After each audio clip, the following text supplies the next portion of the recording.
Malaysia medical শুরু হয়ে গেছে নাকি বন্ধ? 1 মিনিটেই জেনে নিন সঠিক তথ্য। আসসালামু আলাইকুম। অনেকেই প্রতিদিন আমাদেরকে একটি প্রশ্ন করেছেন, মালয়েশিয়া মেডিকেল কবে থেকে শুরু হবে। বর্তমান পরিস্থিতি হলো মেডিকেল কার্যকর এখনো শুরু হয়নি, তাই আমরা ইচ্ছে করেই এই মুহূর্তে নতুন কোনো প্রসেসিং শুরু করতে পারছি না।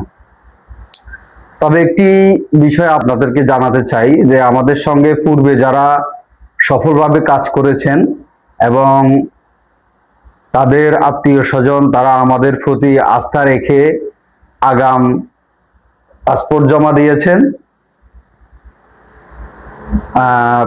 এটার উদ্দেশ্য হচ্ছে মেডিকেল শুরু হওয়ার সঙ্গে সঙ্গে যেন দ্রুত প্রসেসিং গুলা করা যায়, এজন্য হয়তো তারা আমাদেরকে আগাম পাসপোর্ট গুলা জমা দিয়েছেন।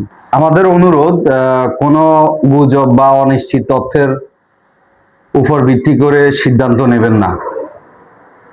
সরকারি সংশ্লিষ্ট কর্তৃপক্ষের নির্দেশনা অনুযায়ী মেডিকেল শুরু হলে আমরা আমাদের অফিসিয়াল ফেসবুক পেজ অথবা ইউটিউবের মাধ্যমে আগাম আপডেট আপনাদেরকে জানিয়ে দেব। আপনাদের ধৈর্য, বিশ্বাস এবং সহযোগিতার জন্য আন্তরিক ধন্যবাদ। সকলেই ভালো থাকবেন। আসসালামু আলাইকুম ওয়া রাহমাতুল্লাহ।